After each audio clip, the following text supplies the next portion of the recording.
Hey y'all, welcome back to my YouTube channel. My name is Chizzy, and in this video I'm going to be showing you guys how to flip another 90s R&B sample. So my first sampling video, I showed you guys how I would flip a jagged edge song into something slower, like on Tory Lanez's Chixtapes or even Bryson tapes. But in this video, I'm going to be taking a 90s sample and flipping it into something that's bouncy and has a West Coast type feel, like Blueberry Faygo from Lil Mosey, which just happens to be one of my favorite songs from this summer. Let me know in the comments what your favorite song of the summer was. Anyways, before we get started today, make sure you guys are subscribing to this channel and hitting that notification button. And without any further ado, let's go ahead and get into it. So like I said, I'm going to be sampling a 90s song. This is actually from the group Jodeci, and it's called You and I. So the reason I have two is because I'm going to be chopping from the regular song, but in order for me to show you guys how the song sounded, I had to pitch it down 400 cents. So you're going to be hearing the pitch down version, but I'm actually going to be sampling from the top version, which is the original. So right now I'm turning on the metronome to hear everything and see if it's in time, which you can tell it is not. So what I need to do is get the right tempo. So I'm going to this website called cubeatz, and I can get the key of the song and I can see the BPM, which is 130. But when I look at FL, it tells me it's in 130, but what's throwing it off is this beginning section. So there's nothing playing right here, but it's really throwing off the sample. So what I have to do is cut it out by using the slice tool.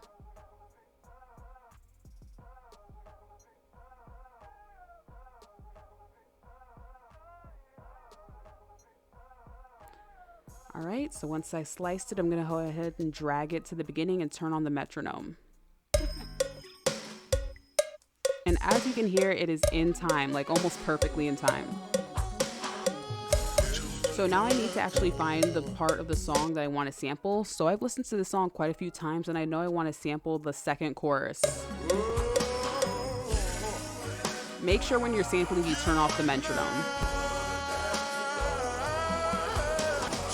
So I'm going to go ahead and sample these 16 bars. Now I'm going to show you guys one way of sampling through Edison. So what I'm doing is highlighting a little bit before and a little bit after the 16 bars, putting it on play, and then recording.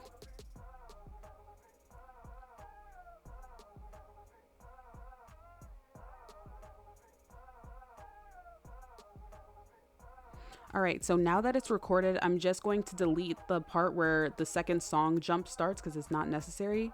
And now I'm just going to go ahead and clean up this chop because I started before and after where I actually wanted to sample, just so I could go in and get a more precise cut.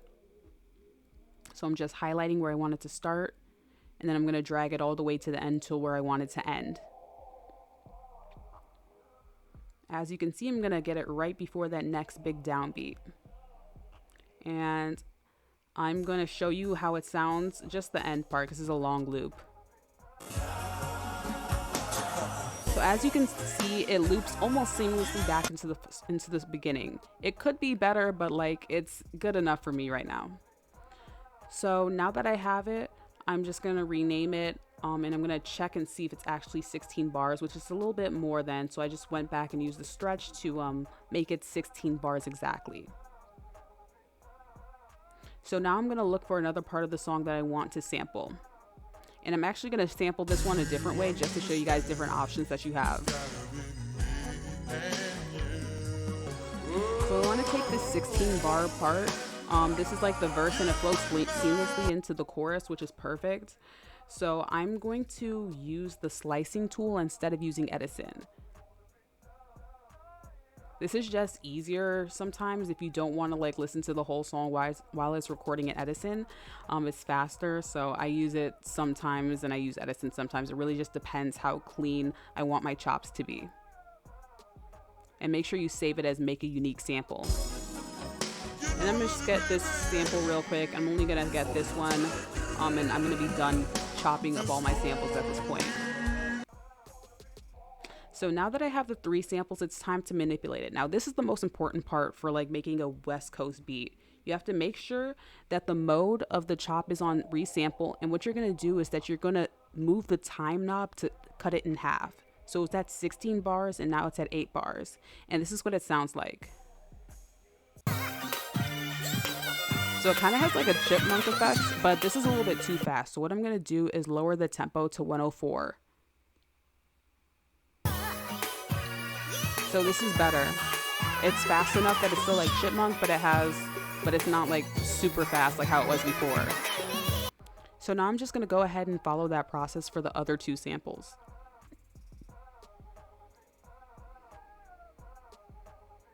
And now that I have that done, I'm going to go ahead and assign these all to the same mixer track and do some effects on the sample. So I'm just going to do an EQ of it to cut out the low end so I have space for a nice 808 and drums and take out some of the high end.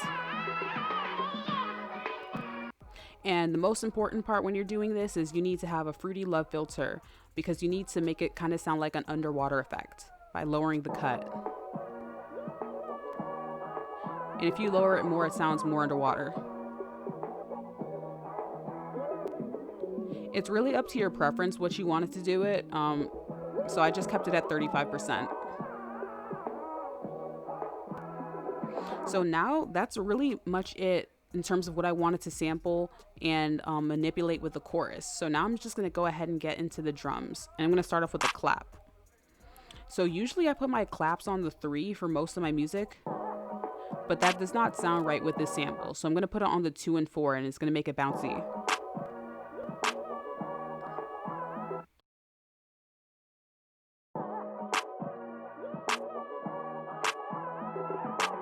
So now I'm going to go ahead and add a hat. So usually for my hats, I put it on fill every 2 steps, but I'm going to fill in every step. And I'm going to go in and alternate the velocities just to add some more bounce to it.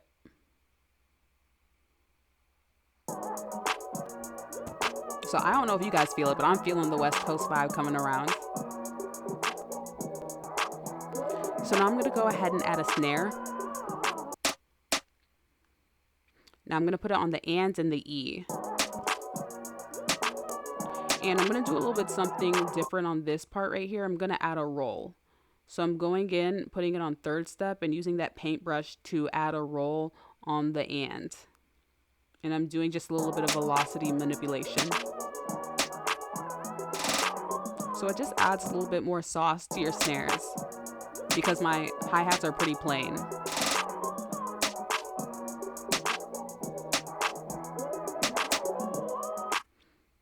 So now that I have that, I'm going to go ahead and add a kick. I'm just going to show you the kick pattern I came up with because it took me some time, I'm not even going to lie.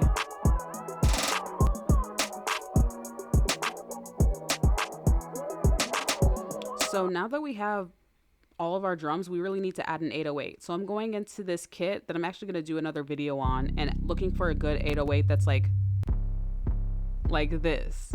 It's like a Spins 808, but it has some distortion on it. And what I'm doing right here is just checking the pitch of it and tuning it. So I see it's at C2, which is perfect. And now I'm going to change the envelope just so it's more exact when I place my 808.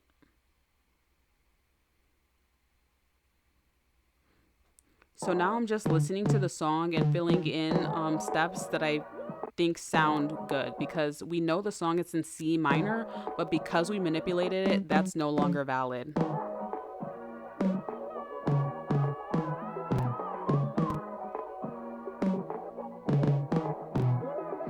So of course I'm doing it on like the C7 range because if it's lower, it's harder to hear if it's in tune or not. So that's just a tip. Always start your 808s up high and then bring them low like here. And I'm just gonna do some effects to the 808 to make it hit harder.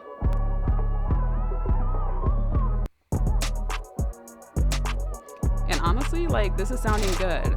So this would be the chorus and I just wanna add some cowbell because that's kind of a part of the West Coast feel. Like you need a cowbell. I don't know why, but it just sounds good in a West Coast type beat. This is the pattern I came up with.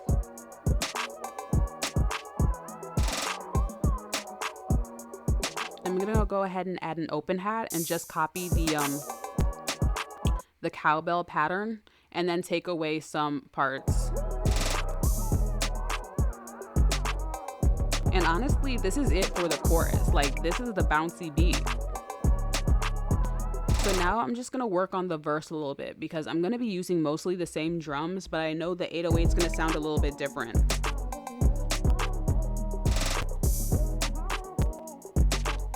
So what I'm gonna just do is clone the 808 and make a new pattern that I'll only use for the verse. I just want it to be simpler.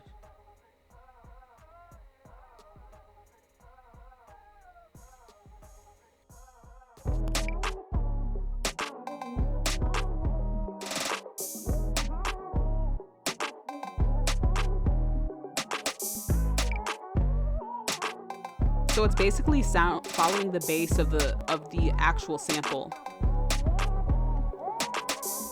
And I just want to chop up that verse a little bit, just add like my own touch to it. So I'm just going to put this on generic bleeding, and use the slice tool to slice it in the playlist.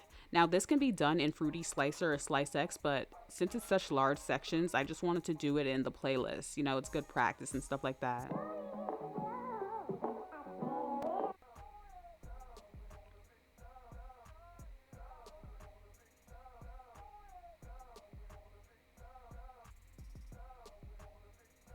So this is what I came up with.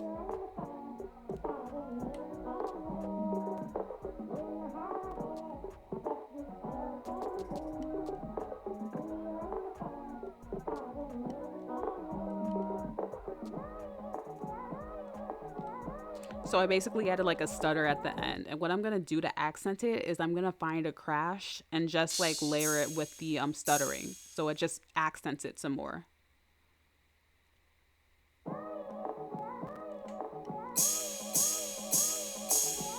So now I'm just going to put the drums back on and you can hear it all together.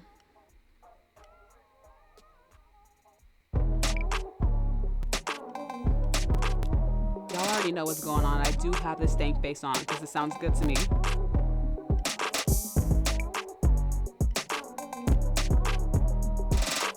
So this is what I'm going to use for the verse, just something a little bit lower energy so it has space for an artist. And then I'm going to use this part as the chorus.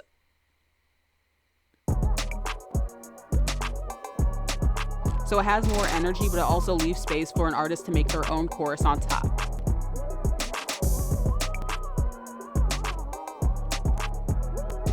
This could definitely be a summer bop, I'm not gonna lie. And I have one more sample that I haven't used yet, but I'm just gonna do it off camera as the intro because I just love this part of the song. So I'm gonna go ahead and show you the arrangement I came up with.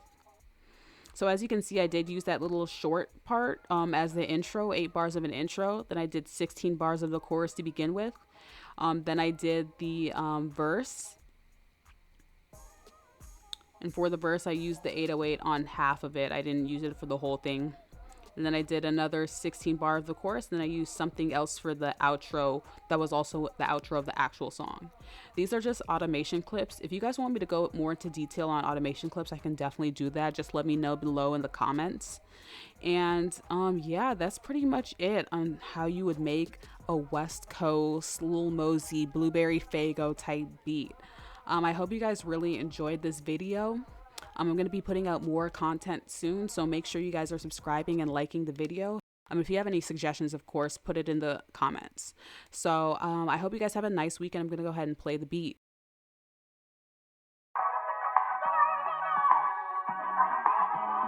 Chizzy.